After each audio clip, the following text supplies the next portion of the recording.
Okay, looks like everybody's starting to roll in. We might have a few folks come in as we proceed here, but in the meanwhile, I want to just say thank you to everybody for making the effort to come to our live Zoom session. Our next in the unmanned system graduate guest subject matter expert lecture series. Today, I am super thrilled to invite Mr. Fred Judson to speak to us. Fred is the Ohio Department of Transportation and DriveOhio Director of the Ohio Unmanned Aircraft System, or UAS Center. He has more than 26 years experience at the Ohio DOT, specializing in UAS technology and geospatial technologies, and has spent the last 6 years in the research and implementation of advanced air mobility, or AAM technologies for the state of Ohio. During this time, Fred has led several efforts pushing technological advances in UAS and AAM, including Ohio's FlyOhio initiative. Through his leadership, Fred has coordinated several activities with local, state, and federal resources with supporting advanced aviation activities.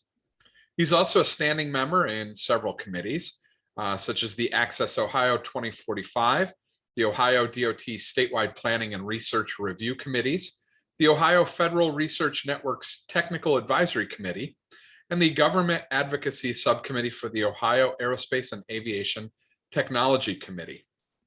He also supports the Standing Committee on Emerging Technology Law, or AGL 40, the Standing Committee on New Users of Shared Airspace, the AV 095, and continues to participate in Government and Industry Standards Committee for AAM Technologies. Thanks, Brent. Appreciate that. You could have summarized it a little bit. That's all right. Good evening. Thank you guys for giving me a chance to talk to you guys today about Ohio and all of our programs that we have going on here supporting. When I look at advanced air mobility, I'm talking to the holistic approach of aircraft integrating into the national airspace system of all sizes and levels of autonomy. What the funny story, the first time I met Brent was actually at the UAS symposium in Dayton back in 2013, when we were just getting our first aerial photography data back, and we were processing it for the very first time in the hotel room. And we met Brent down in the lobby, and we introduced ourselves, and he got to see the first results of our first aerial survey work that we did. My background is in geographic information systems, and back in 2012, my intern sent me a video that it was somewhat of a joke of a small styrofoam plane that would fly around and take aerial photography.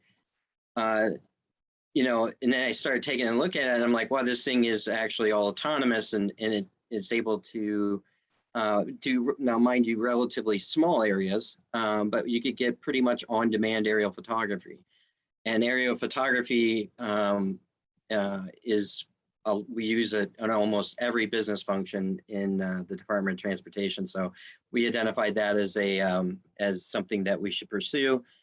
Fast forward to 2021, and I'm the director of the Ohio UAS Center, and then I'll start getting into all the new vehicle concepts and movement of people and goods across the state. So I'm going to share a presentation with you guys really quick. And I did post a link in the chat on the study for advanced air mobility for the state of Ohio out to the year 2045. So I encourage you guys to go look at that. I'm going to refer to that in a couple of slides in this presentation, but it's a pretty good read. And I know Brent was asking me to talk a little bit about workforce, although I'm not a great workforce person. That there is some good workforce information in that report on the new advanced air mobility concepts. So let me share my screen.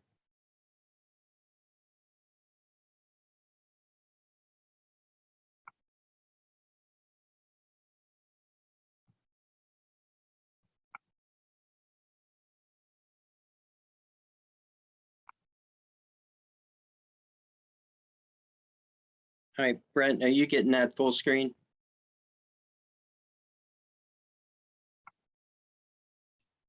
Yep, coming right through. All right, awesome.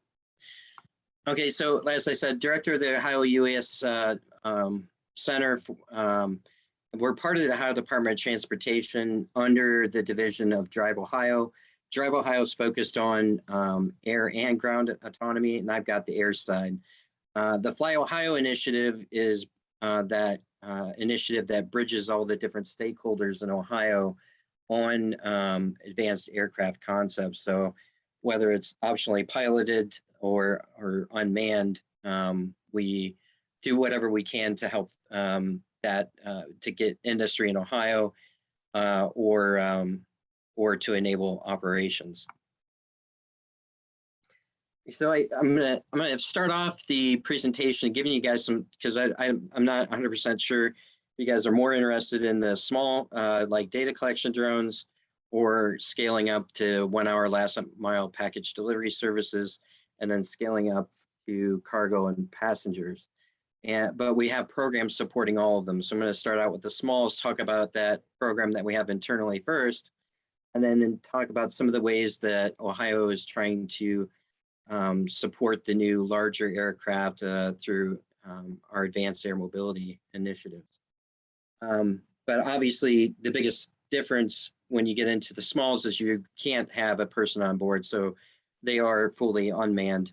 But then as you start scaling up into the larger platforms, you start getting into some more interesting options where the new vertical landing and takeoff aircraft can support a pilot initially, and then eventually remove the pilot. So we have some programs dedicated to that as well. So a little bit about my organization internally, which does set us apart from a lot of other Department of Transportations across the country. Under my table of organizations, I actually do employ 2 air traffic controllers. Both are retired and then decided to work for us. Very capable individuals that are helping with that, supporting the larger aircraft platforms and advanced operations. We do have 1 private pilot who's in charge of all of our small UAS flight operations. And then we also have a certified aircraft mechanic that is under our table of organization that does take care of the aircraft to make sure that they're airworthy. The blue box does show what we call the drone deployment program. Initially, back in 2016 and 17, we were trying to handle all operations under our table of organizations for unmanned aircraft to make sure that we're able to follow our safety management systems and maintain a level of degree of professionalism when we do operations. We quickly realized that there are a lot of business needs for unmanned aircraft that we just could not scale to the point to support all of the Department of Transportation. And we started what's called a drone deployment program, where we actually maintain the aircraft, make sure that the aircraft's airworthy, and then make sure that the pilots are proficient in the aircraft they're operating, and make sure that that aircraft's suitable for the type of mission that they're going to do. So that's an active program. Currently, we have 14 additional pilots outside of our table of organization that we continue to make sure that they are proficient in following all the rules and of the FAA and policies under the Department of Transportation, and that number is growing. One of the things I didn't mention either yet is that not only do we do operations for the Department of Transportation, but we also act as a shared service. And so any state, Ohio State government entity can request operations from us. I'm going to show you just a couple quick examples of sensor work that we've done for some of these other state agencies. But we are very active in our small data collection unmanned aircraft group. As most of you guys probably know, the hardest part about running a large aircraft, a small unmanned aircraft program, is the operational policies, procedures, safety risk, safety management systems, risk assessments, and then the maintenance of the aircraft. That's the hardest piece when you're managing large fleets. But then also reviewing the pilots, the aircraft, and the sensors to make sure you have the chance of the most chance for successful operations. So getting into, I'm going to show you some examples, and these are really quick. And I've got my team that can go into any one of these, and it'd probably take another hour for each one. But obviously, for the Department of Transportation, we do traditional survey work. This is when, like, the time when I met Brent, the first, this is just a typical aerial photography mission, and we do that quite often. A lot of our work is just your traditional photography missions. Then we start scaling up into the different types of sensors and getting into more advanced data collection. And one thing I do want to mention, when we started, we had a laptop in a hotel room processing data. We've scaled from a laptop processing data to a whole server rack dedicated to processing thousands of photos at a time. So, it's not uncommon that we'll have, 5,000 to 8,000 photos to process when we're doing some of our traditional survey work. This is an example of thermal imagery. This is actually looking at slides, landslides along our roadway, and just showing where the stresses are at and where the water is located that's causing this slips. Again, now I'm no longer an expert in data processing, but just to give you an example of some of the work that we do with these sensors. Okay, this is an example. We do have a LiDAR that we do collect data with. Now, the LiDAR's accuracy isn't as good as what we get out of a manned aircraft. It is getting there, but it's not quite there yet. But there are a lot of business functions that don't need some of the accuracies that the manned aircraft can produce, and where those don't, the unmanned aircraft actually makes a lot more sense. So that's an example of LiDAR data collection. This is near infrared, using near infrared to find subsurface drainage in fields.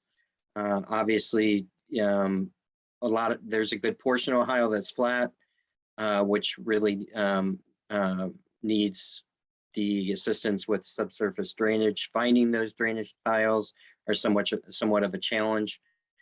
And this is an example where we're using near infrared to help detect subsurface drainage.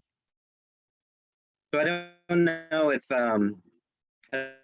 the sound's coming through, but as we go down the a line of sensors that we have, and I don't know if you guys saw that video really clear or not, but we also hang a magnetometer from the bottom. This is a DJI 600.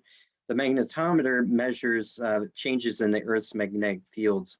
One of the problems Ohio has is there was an oil boom back in the 1800s in Ohio, where they ran around and drilled a bunch of holes all over the place to get what oil was left over or what that was there, and then the oil at that location would dry up and they'd move to the next location. What they would typically do is they would cap those oil wells that they would drill. And then over the years, they'd get plowed over, those caps would get knocked off, or it would fall off, or sometimes they're still on and they still leak. So eventually oil will begin to seep out of some of these buried oil wells. That will either seep into the water supply, or even worse, start a fire. And I don't know if you guys know anything about fires burning underground, but they'll burn for years and years and cause problems. So one of the ways that we work as a shared service is we actually have a memorandum of agreement with our Department of Natural Resources to survey 25,000 acres for them a year to help them find these buried well caps. We do have records, but you know, when you're looking records over 100 years old, the accuracy is not very good, and it's very hard for them to locate them. So we hang a magnetometer from a DJI 600, and we're able to complete those missions in 1/10 of a time that it took to do it from the ground. So that's another example of an advanced sensor as well as a shared service. And then lastly, this is our newest sensor. And so I don't have really great data to show you. I'm saying it's so new that we only have a few flights under our belt, but we actually are flying a ground penetrating radar from an unmanned aircraft. And then this is also locating objects under the ground like the magnetometer. But in this aspect, we're actually able to locate buried pipes, and these are gas pipes. So if you see the 1.7 meters, the 1.9 meters, and the 2.1, these are like slices in a cake. As you go down, you can start seeing in the 2.1 meters, you can see that there's a dark area that moves from east to west. That dark area is an actual pipe that's starting to show up at 2.1 meters below the surface. And then it's a little more faint, and this is an older pipe. There's one just north of that as well, and it starts to come out at the 2.1 and 2.3 meters. Now, like I said, this is so new, I don't have anything really cool to show yet, but we're still working through the issues with the aircraft and the sensor, but they are showing promising results. And then last, again, another example of us acting as a shared service. This is with us working with the EPA and our Department of Health. What you're seeing on the bottom of the aircraft now is a radiometric sensor that we're using to go and get radiometric surveys. If there is like a brownfield or a dirty bomb, something that goes off, we have an MOA with our Department of Health to be able to go out and do that with an unmanned aircraft rather than sending a person out in the field. And then as we go down, we talk about savings and where does the savings come from. A large part of our work is bridge inspections. What you're seeing is a snooper truck, and I'm not sure how familiar you guys are with snooper trucks, but they actually have an arm that reaches over and under the bridge. We have to have traffic control on top of the bridge, and so we maintain crews on the top and disrupt traffic. And then we've got 1 or 2 people below looking underneath the bridge. So it presents hazards to the traveling public as well as hazards to our crews. So what you're seeing here in the savings is using an unmanned aircraft as opposed to that truck and people out using the snooper truck. So as you can see, it doesn't take too many missions to get a return on investment. And this is only in bridge inspections. And this is only in bridge inspections that use or need a snooper. Now, drones, mind you, drones can't replace all snooper inspections, but they can replace some of them. So where we can augment, we use unmanned aircraft when we can. And then I talked about photogrammetric surveys. Again, the unmanned aircraft is not a perfect tool for every situation, but where it does make sense, you can stand to save a lot of money. So while traditional surveys with total stations, and trained professionals, they can get a really good accuracy and better accuracy when an unmanned aircraft can get.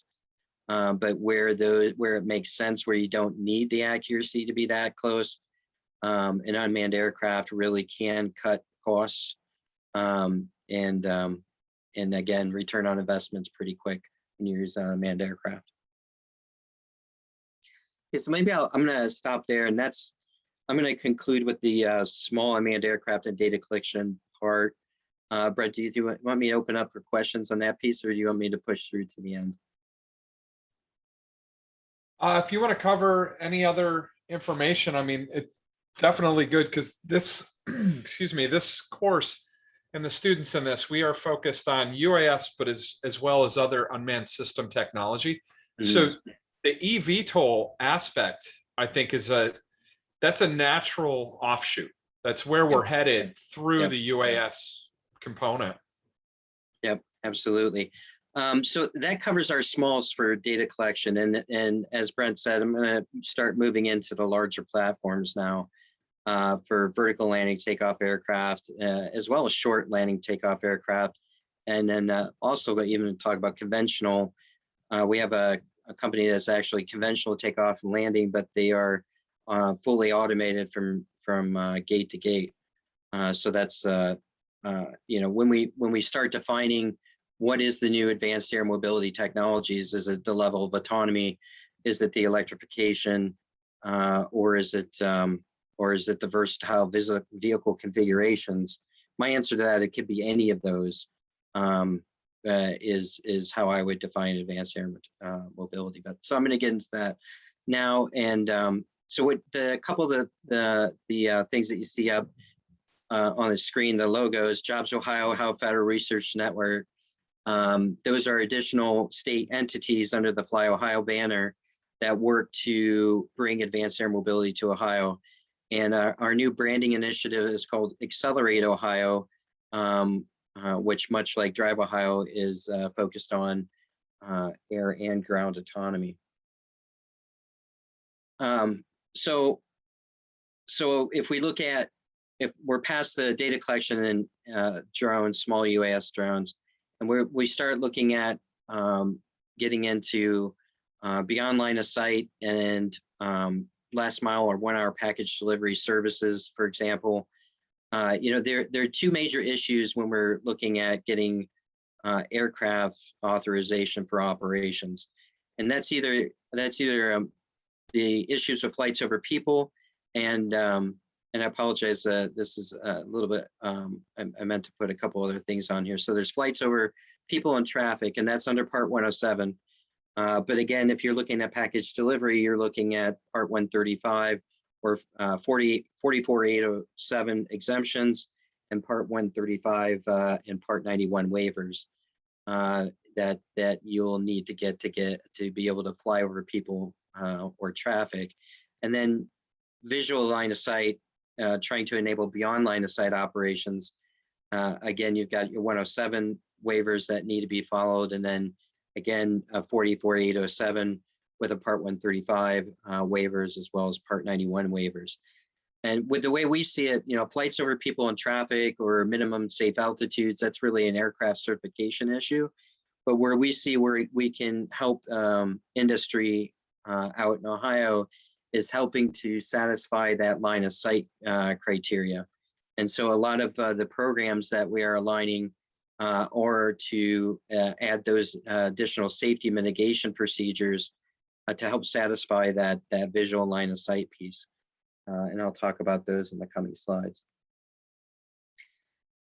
So the two major efforts that we have for detect and avoidance is our UTM project, our Unmanned Aircraft Traffic Management Project, which is focused on the 0 to 2,000 foot altitudes above the ground level. And then our Sky Vision, which actually does, through the Air Force Research Labs, have a beyond line of sight waiver for unmanned aircraft of any size between the altitudes of 1,000 foot AGL and 10,000 feet MSL for a 200 square mile area. And again, it's our way of helping to satisfy that detect and avoidance piece, which is a hang up for most operations when people want to do BV loss. I'll go to the next slide. So getting into a little bit more detail. So I mentioned the UTM, which is top left, and I'm going to go into more detail on that in the coming slides. I mentioned Sky Vision, which is in the left in the middle, and that was a $5 million investment split between Air Force Research Labs in the state of Ohio. That asset's under my control, where a large part of my air traffic controllers actually operate that. And we have unmanned and optionally piloted vehicles use that to as their ground-based and detect and avoidance system to ensure safe national airspace access. I am going to mention a little bit about remote towers, and I'm not sure how many people are familiar with the remote tower concept. Back in 2018 in the Reauthorization Act, the FAA was authorized to look at remote tower technology, where they were asked to start testing sites for remote towers. There are currently two, one in Colorado and one in Leesburg, Virginia. Just a few weeks ago, all of the Ohio delegation, we had bipartisan support, submitted a letter for Ohio to be designated as a remote tower location. So we're actively working on that piece. Now, what remote towers are is basically towers that are set around an airport that instead of having traditional bricks and mortar air traffic control tower, they set up towers with sensors that aid in the airport's operation. But what you can do once you erect those sensors is you don't have to have that control center located at the same spot.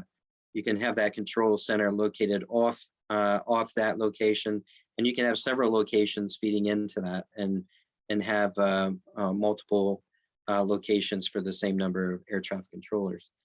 So our proposal for phase one is actually to have remote tower and control center installations both at our Springfield Beckley Airport that's also aligned with our SkyVision asset.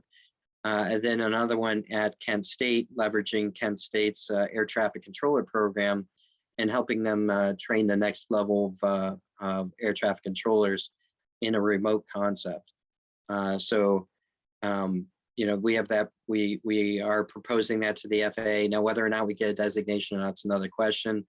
And then do we continue with such an effort without a designation is another question, but it is an effort that we're actively pursuing currently.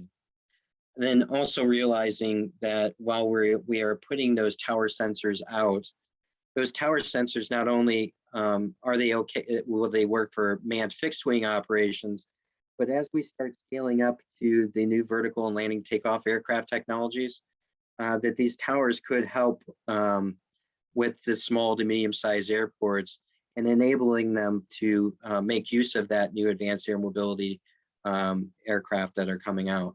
And so we see this as a very important effort for the state of Ohio.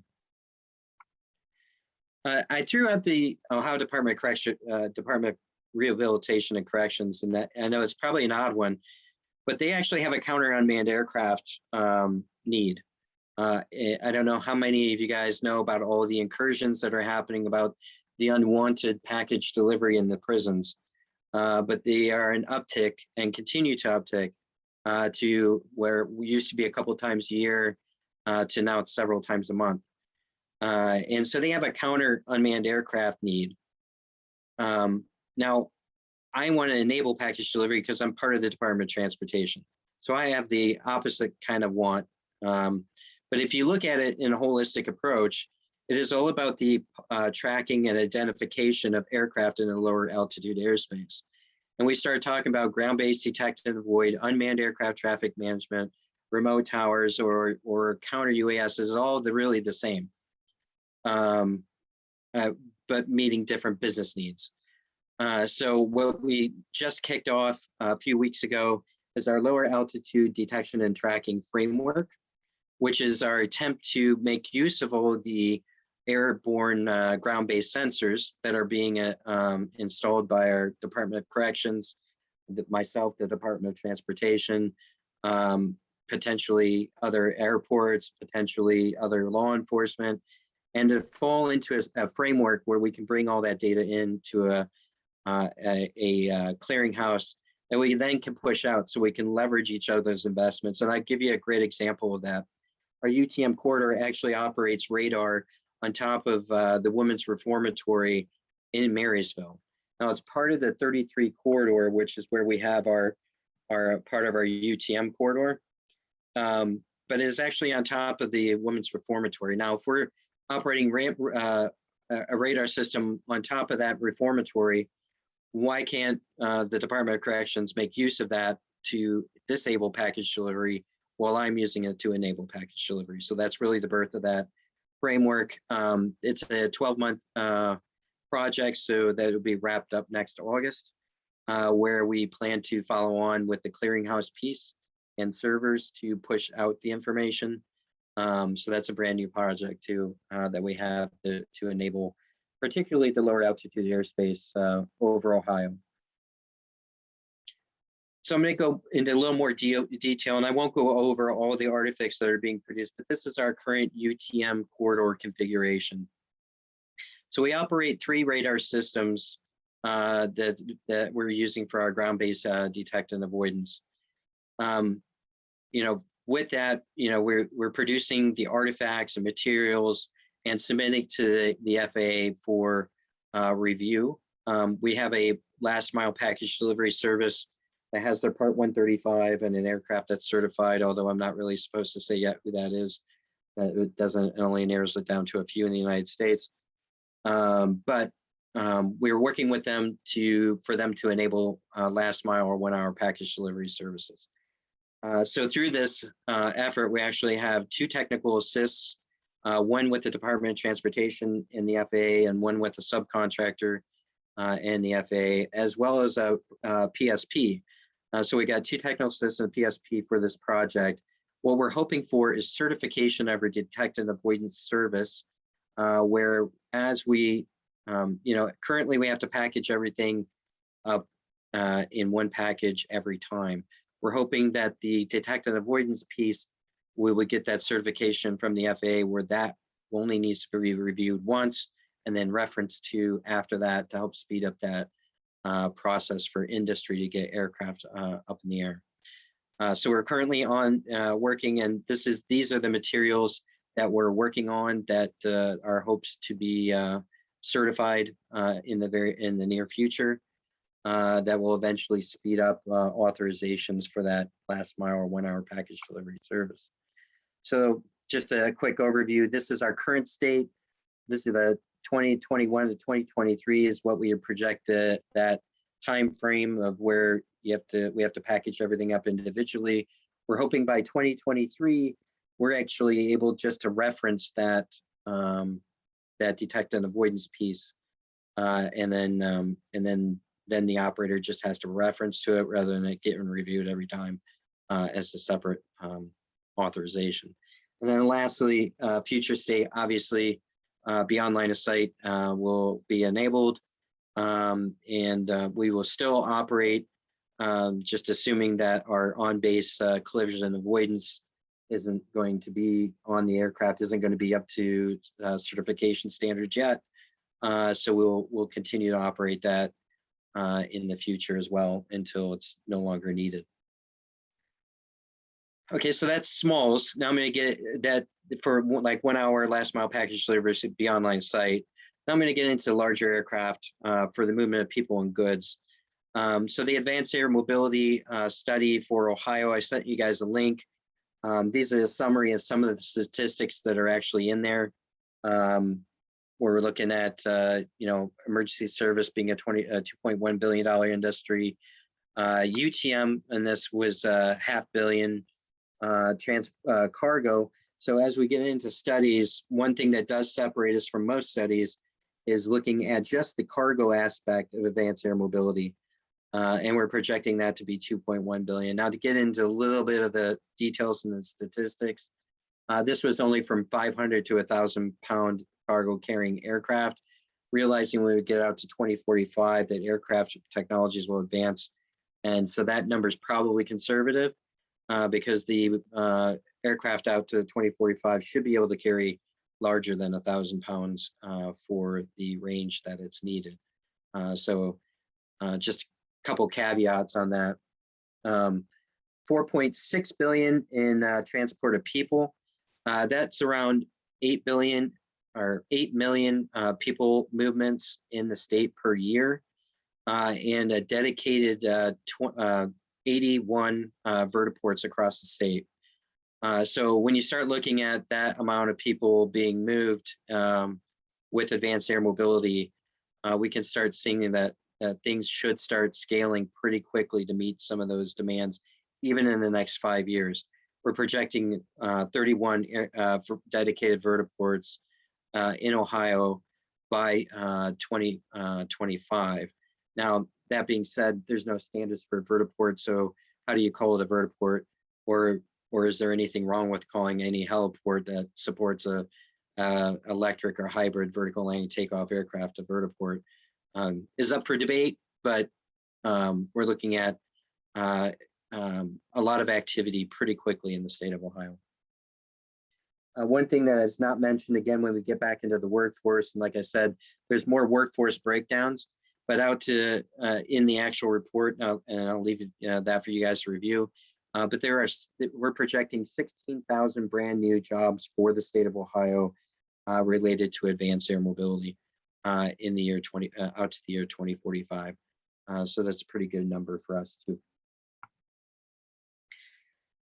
So a few months ago, we were awarded ACO3 for community integration in support of the NASA's national campaign for advanced air mobility. And so we're in the middle of that right now, reaching out. We're actually working with most of NASA's research centers and aligning actual operations across Ohio for advanced air mobility. At the same time, trying to do education and outreach on what advanced air mobility actually is. In that, we want to better inform our local transportation planning officials.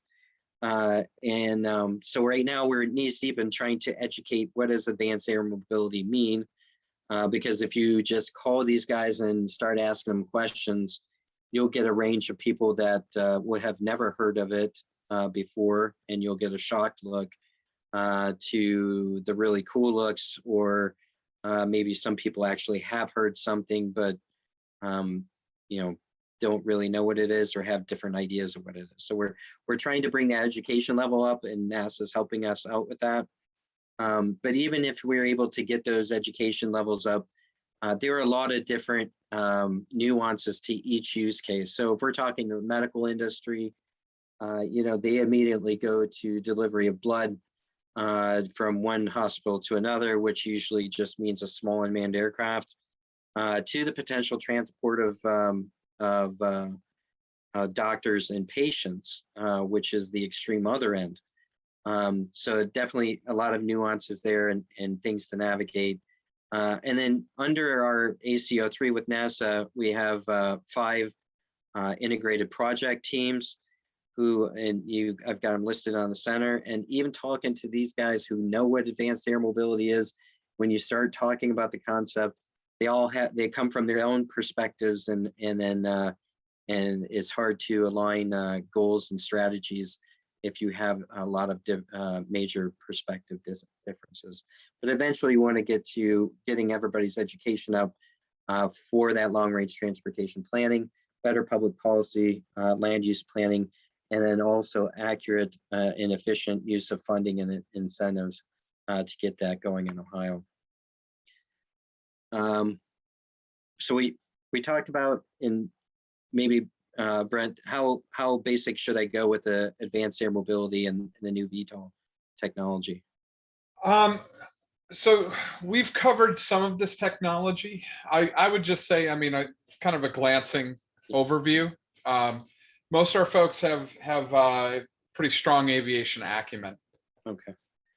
Well, we're looking at the break from tradition, and I know electrification is what's been coined as the third revolution in aviation.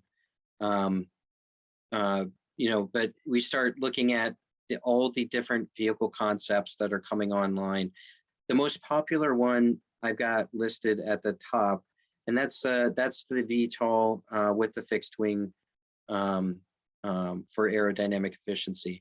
And that seems to be the most popular one that's out now, because you get that aerodynamic efficiency as well as the vertical piece. A lot of the newer models that we're seeing coming out are fully redundant. So you can lose a couple props, you still have that aerodynamic efficiency. You've got multiple batteries. You can get that full redundancy with the addition of parachute recovery system. Not saying that all the models have these, but a lot of the more advanced ones do.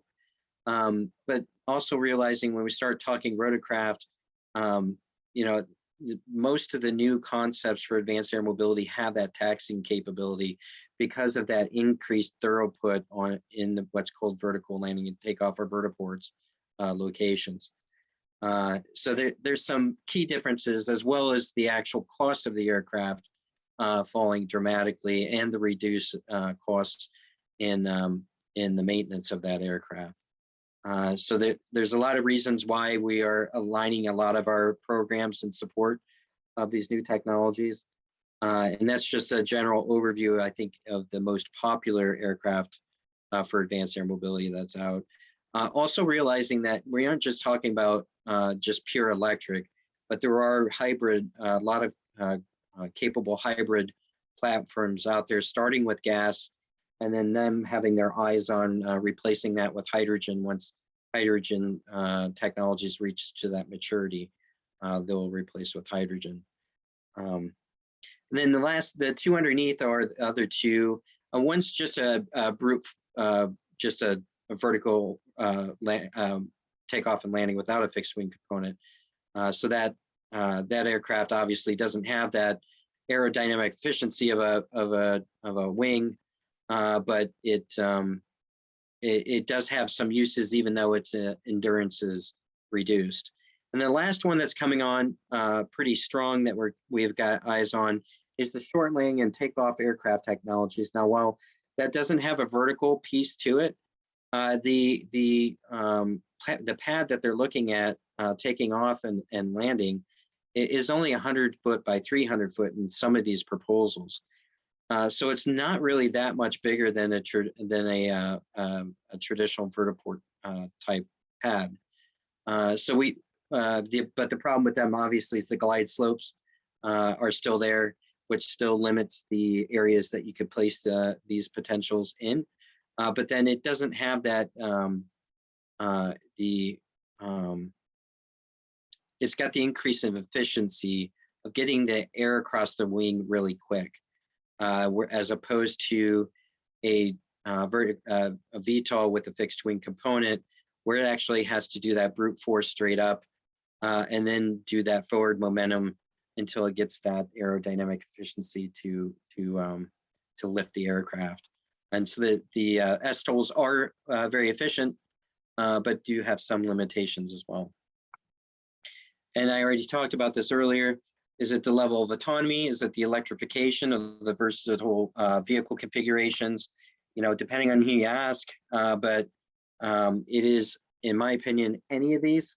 If you've got a, I'm going to tell you a little bit about Reliable Robotics with their gate-to-gate Cessna that's working with us in the national campaign. It is a CTOL aircraft, so conventional takeoff and landing, but it is fully autonomous and absolutely amazing.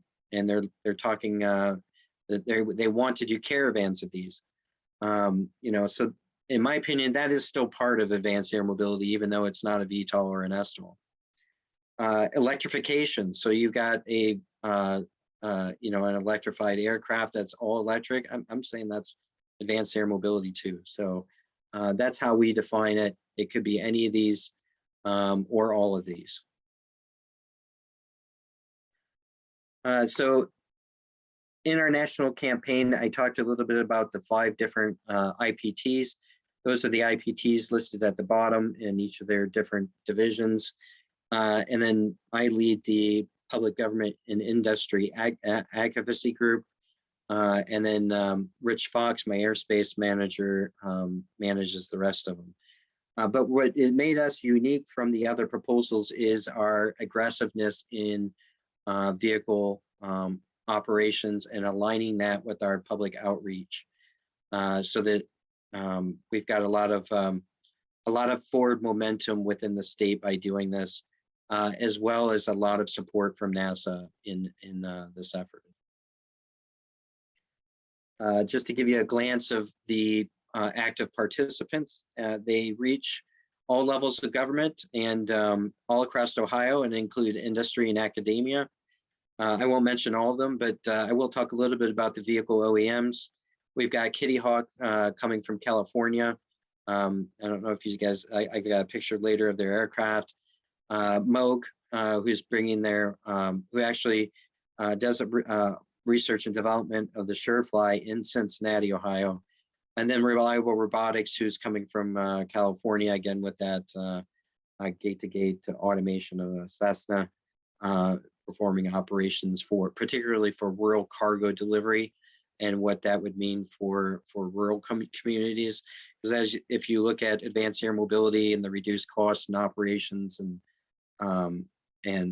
the aircraft itself, we'll be able to filter and add that equitable access to the airspace, unlike any other time in history. So it's pretty interesting introducing that rural to urban or rural to rural concept in aviation. Now, these are a couple of the pictures. The Kitty Hawk aircraft on the left, the Moog Surefly at the top, and then Reliable's Cessna at the bottom. We are starting next month in Springfield with the Air Force Research Labs, not only with the NASA National Campaign, but also with Agility Prime, which I had not mentioned yet. And but Agility Prime is being led out of Wright-Patterson Air Force Base. Our Advanced Air Mobility Testing Center and Sky Vision's all located at Springfield Beckley Airport, and they're only 30 minutes from each other. So there's a lot of Agility Prime activities happening at the Springfield Beckley Airport in conjunction with our Sky Vision. But then also now we've won the NASA contract. There will be national campaign activities in phase 1 here. And what that actually is the shakedown and integration of the technologies with companies like ONRA as our PSU or USS, as well as our Sky Vision asset. And then also the NASA testing centers helping us out with like command and control and a lot of different other efforts. So that's beginning next month and is projected to continue the next 6 months until we start into phase 2. Now, phase 2 is going from Columbus to Dayton, so the birthplace of aviation, to our state capital. Now, while we're still working through what we need to do with the FAA for approvals, so whether or not we actually take off from the Dayton Transportation helipad on the parking garage and land at the KOSU airport is another question. They may be sites outside of there that obviously, we have to keep in mind the safety piece.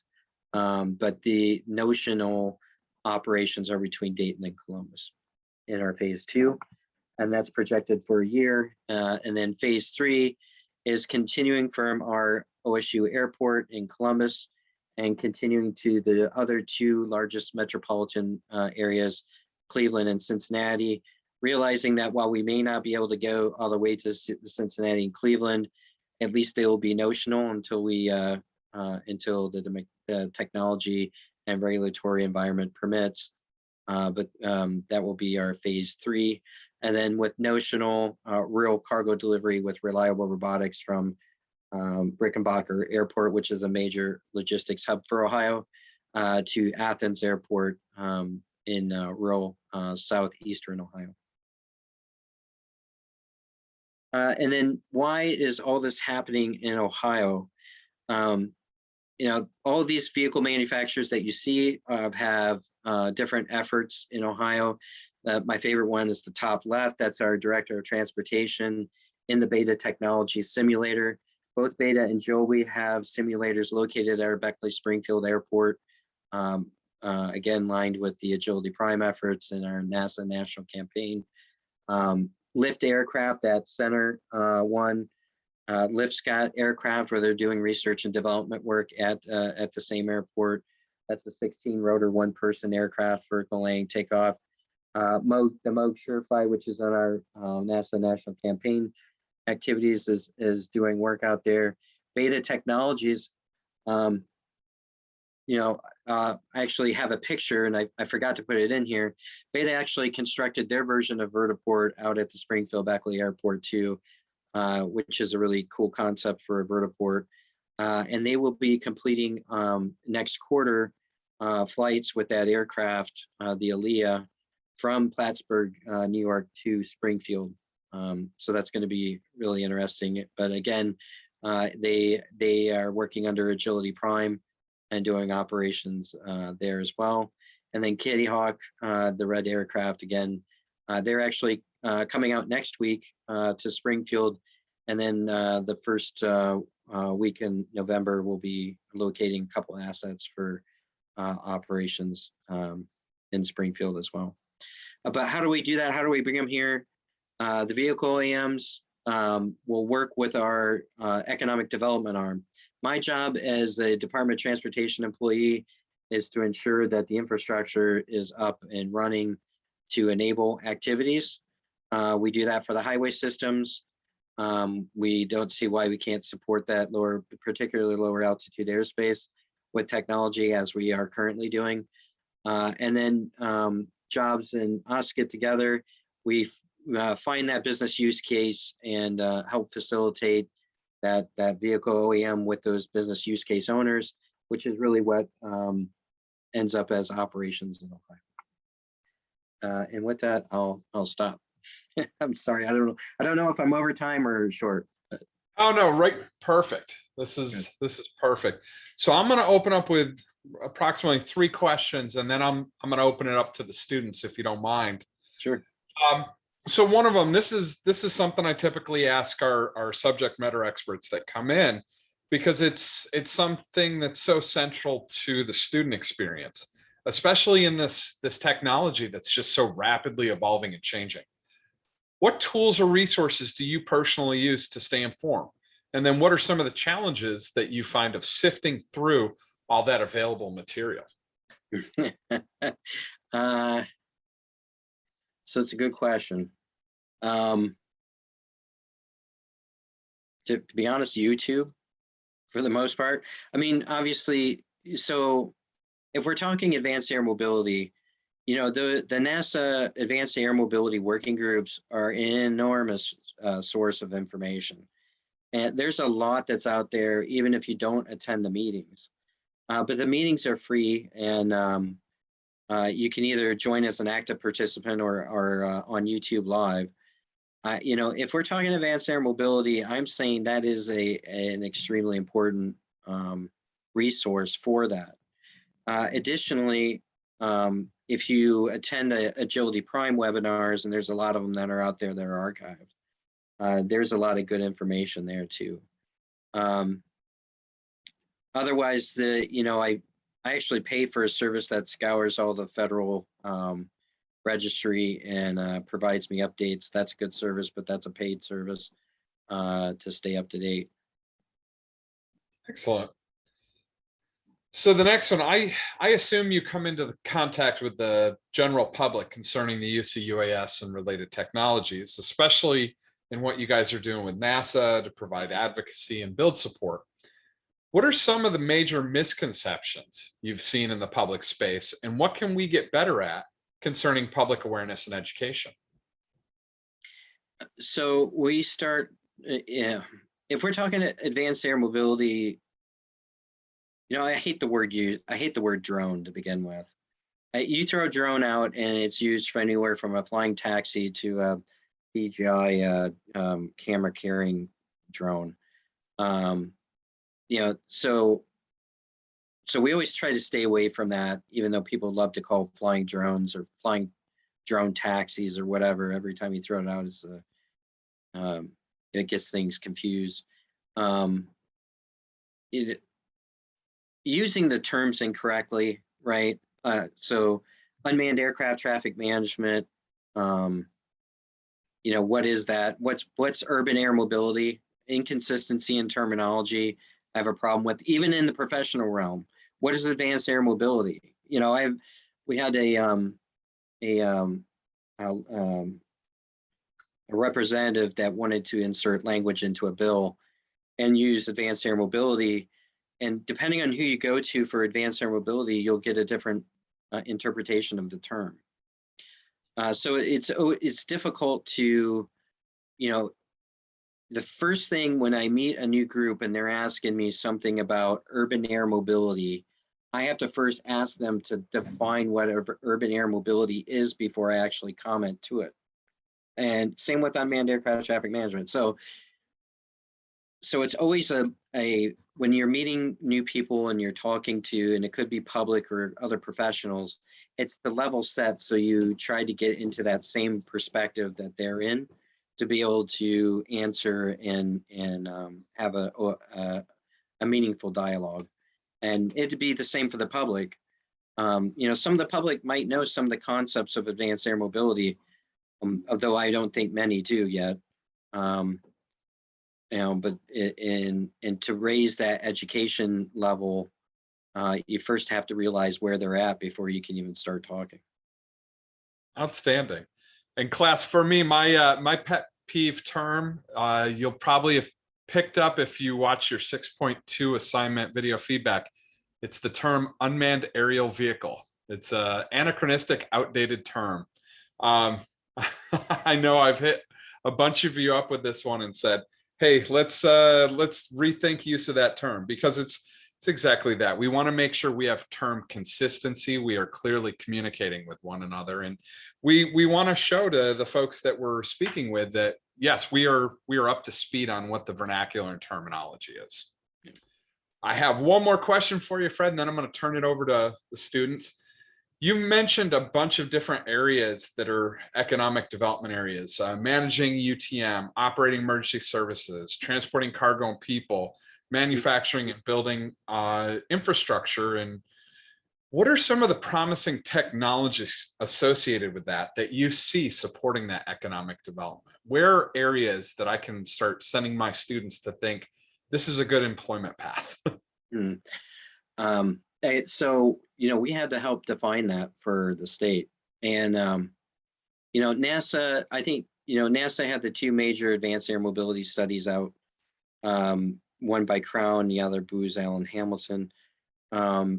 But they weren't, but we wanted to know, what did it mean for the state of Ohio? We get what they were saying nationwide, and may agreed with some of the stuff that was in there, but not all the stuff.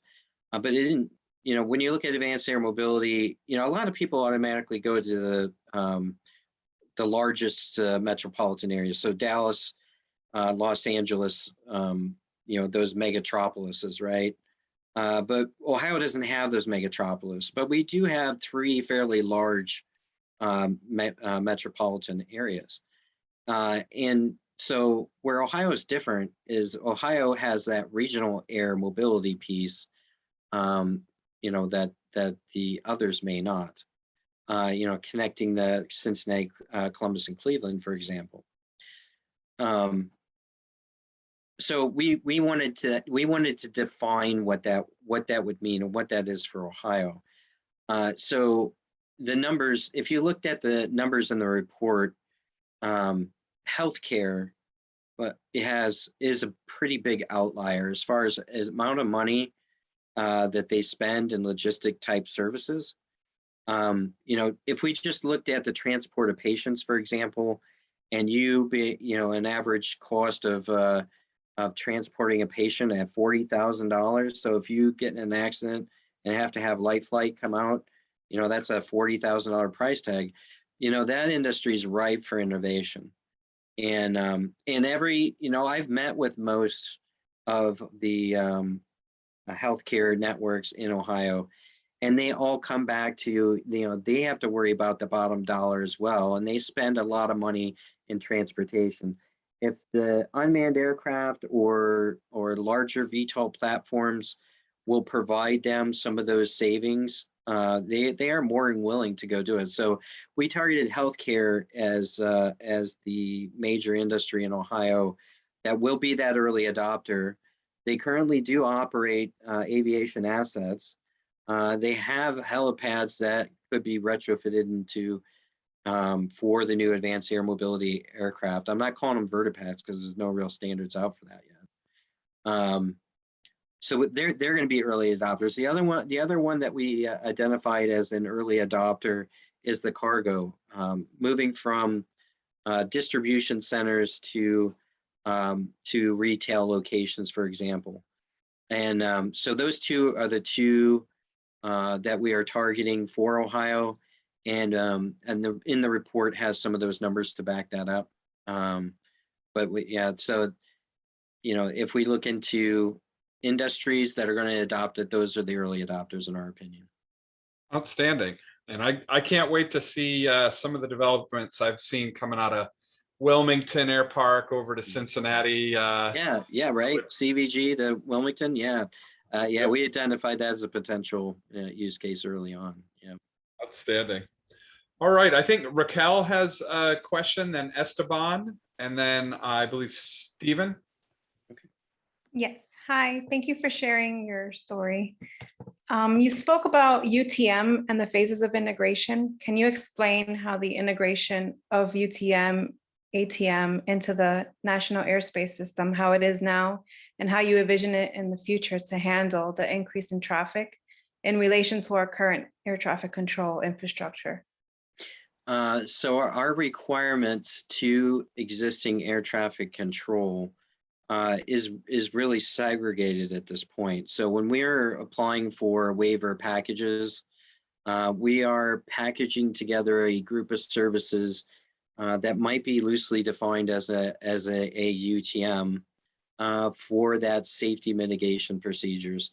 Communication requirements to traditional air traffic control is defined per authorization. So depending on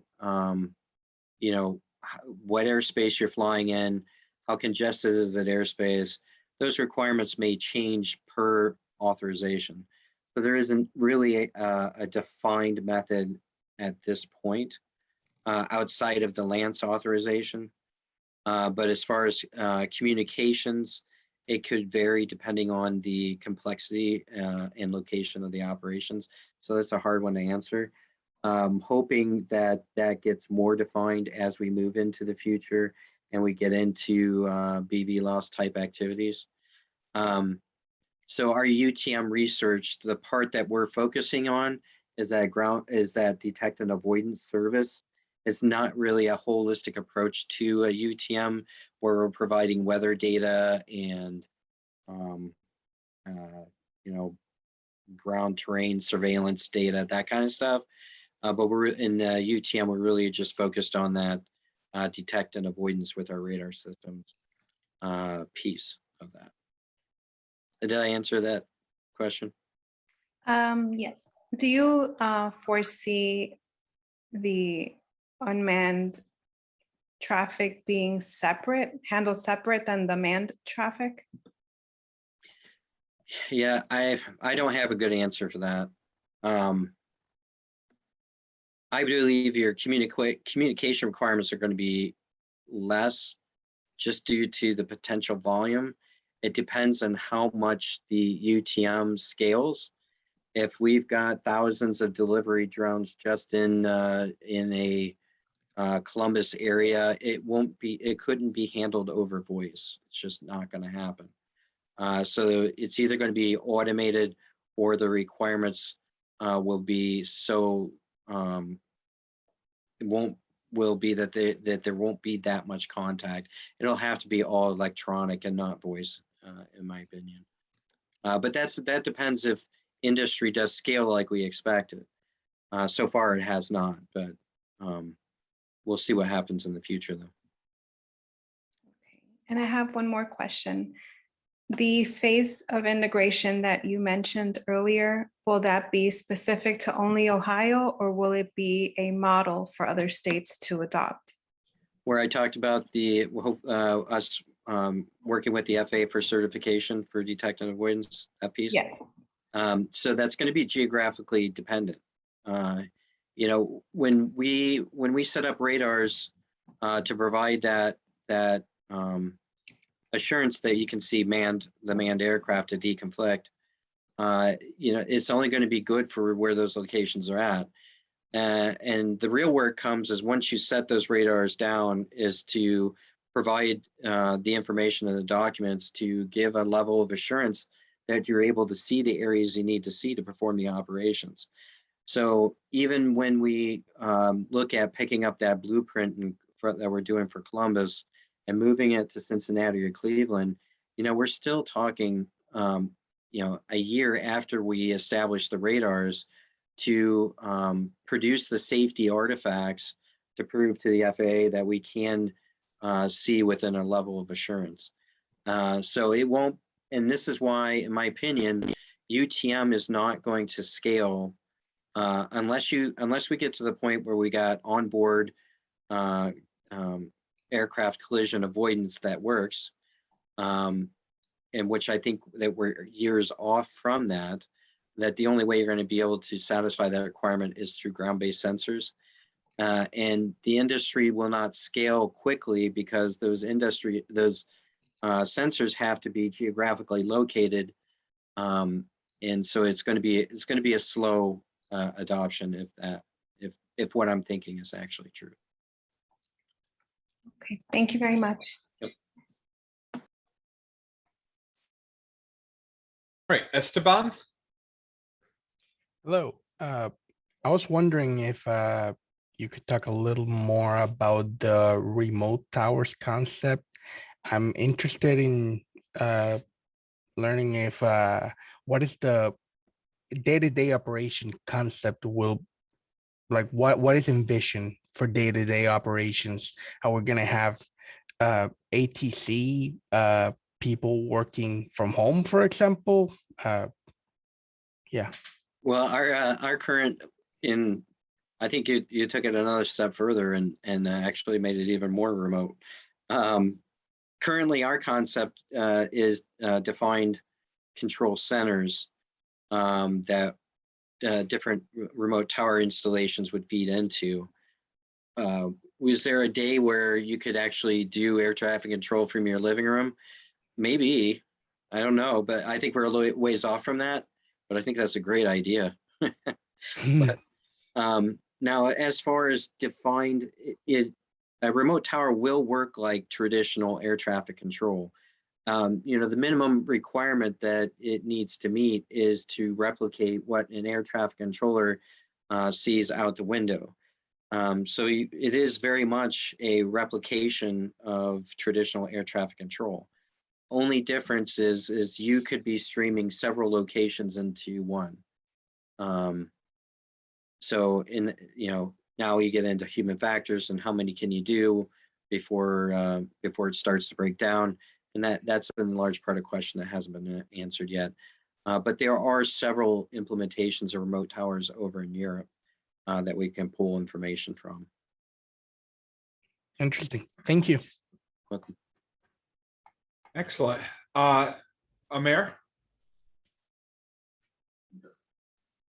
Hi, hello. My questions are basically regarding at the beginning of the presentation, you mentioned the main two barriers are one is flights over people and traffic, and the second being the beyond VLOS operations. So do they carry on to the advanced air mobility concepts as well, or are there additional challenges with regards to the advanced air mobility? For instance, the certification process.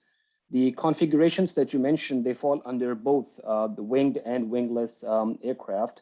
And we have specific categories for both those aircraft. So how are we going to go ahead with it? Are there specific certification associated with this type of aircraft? So it depends if you're going first on the fully unmanned route, right? I know that there's ways that if I was running a new AAM aircraft company, how I would do it. So a lot of some of the really good concepts that you see coming out actually start out manned first, and they follow all the manned regulations and get their certification, the manned route, with high levels of automation, right? So you're not seeing too much different. So if you take the beta aircraft, for example, we talked a little bit about fixed wing certification versus rotorcraft. One of the things that Beta did is certify their aircraft for fixed wing operations and not rotorcraft, even though it had rotorcraft capabilities. And to my knowledge, I don't think they have the rotorcraft certification yet, but they can fly fixed. So I thought that was an ingenious move, and they're not removing a pilot, so it's just a piloted aircraft. But the capabilities are there, so at the point that they get it, they can move the people out at some point in time. So I think, you know, when you're looking at the landscape of aircraft, and if I'm going to go, you know, my opinion, the fastest route to profitability is your fastest route to certification. That's the path of least resistance as we look at aircraft certification for the new concepts that are out there. The other way too is there's a lot of Part 103 or ultralight aircraft that are somewhat capable. So you'll see the Cora, which is Kitty Hawk. So the Kitty Hawk Cora, which is now Whisk, I think, and they moved it to Whisk. The Black Fly Opener is a comparable one, and then that Lift aircraft, and they're falling under Part 103, which isn't regulated much at all. You don't even need a pilot's license to operate it. And I do think that that's an innovative way to get aircraft. The problem with them is battery technology and getting any endurance out of the aircraft is difficult. But realizing that, you know, if the battery technology catches up, you know, you could be looking at a great personal air vehicle for that commute to work that doesn't need to follow the same certifications a larger aircraft platform would. That's great. Yeah, just regarding one more question based on what you just mentioned, battery life. What kind of endurance are we actually looking at based on the solely battery operated unmanned systems? What kind of range are we looking at? Because especially with regards to the advanced air mobility concept, it should apply to the intercity travel as well, as per the NASA ConOps. Yeah, we're seeing with the fixed wing component a range of the comparable VTOL platforms. We're seeing a range from 150 to 200 miles. With 180 to 200 knots per hour. So, so there are some capable platforms out there, not all of them. And now if we go to the ones that don't have the fixed wing component to them, they're just the VTOL rotorcraft, their endurance is a lot less. So we look at an urban environment in the VTOL concepts where, you know, we're talking you know, like a 20 to 40 minute life. So however fast you can go to get through that 20 to 40 minute time span. But so if you look at, you know, urban center operations, if it's just, you know, intra-urban,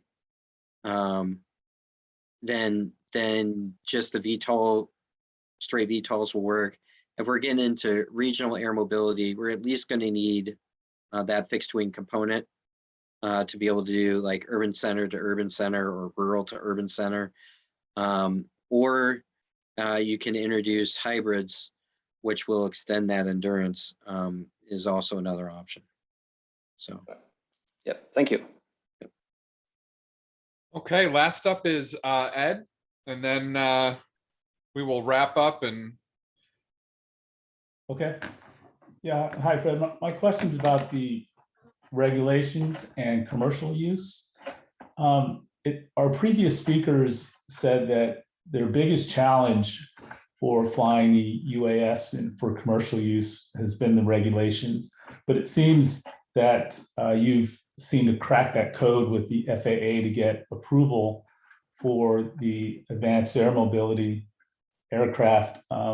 Is your project or your concept, is it already approved with the FAA to fly in the airspace, or is this still under review for approval? Depends. So our UTM project is pending review. So we're currently actively working with them on that. An example of our Sky Vision asset and that certificate of authorization that enables true beyond line of sight in that 200 square miles of an unmanned aircraft of any size. Our biggest challenge there is it has to be an unmanned aircraft, because we do have some comparable optionally piloted aircraft that can't fly under that COA because they're optionally piloted, which is interesting. But that being said, that certificate of authorization is complete, but that holder of that is Air Force Research Labs. And they actually, they do their own aircraft certification. And basically, if they buy off on the aircraft that it's safe to operate, then the FAA is comfortable with that. So that is an approval that is there, and it is being actively used. The UTM project, though, is under works currently. That being said, I'm not looking at doing any kind of aircraft certification work. The only thing I'm providing is a data stream to make sure that the aircraft won't collide with other aircraft. So it's still the long pole in the tent is that flights over people. And if that aircraft that's being operated is able to do that, and that really comes down to that aircraft certification piece. Okay, and my second question is, in this concept that you showed us, is it for commercial or private companies to get involved, or is this a state-funded state aircraft that are going to be flying these cargo missions and these transportation missions? So it's our view that we will provide a service to anyone who uses it. So if you use the concept that, ODOT builds highways, but we don't drive the trucks that are on them, we view that same for the lower altitude airspace. We'll provide you the situational awareness or that detect and avoidance for that particular area, but we aren't going to fly it. So it could, we are in active discussions with local law enforcement that might be using our radars for their authorizations. But then we're also working, I mentioned the one last mile 1 hour package delivery company. There's a second one that's coming on board too. We won't turn anyone away. We will give what we have, just like anyone can use the roadway system. And that's kind of the stance that we're taking with that. Okay, thank you. Mm-hmm. Outstanding. Well, class, is a reminder for this week, so that you receive credit for participating, you're going to need to submit a brief discussion post in our week 7 area. That's the design of a flying car assignment. As with previous sessions, your entry should identify that you were in attendance and briefly summarize the insight that you gained, specifically how the information that Fred shared with us supports your examination of unmanned system design, utilization, and then evolution into the advanced air mobility space. Also, make sure to discuss any info that you were not previously familiar with and how your overall understanding of the topic might have changed. So, outstanding. Well, thank you again to Fred for coming and speaking to us. This is, just so amazing to hear straight from the source on, what is happening in this space and what we can start to expect to see coming down the pipe, at least, where we can start to train our eyes to watch for. So I really do appreciate that. Excellent, Brandon. So greatly appreciated and always a pleasure. So. All right, everybody. Well, have a great night. And I look forward to seeing you all at our last session is in 2 weeks from tonight. So outstanding. Have a good night. Thank you, everyone.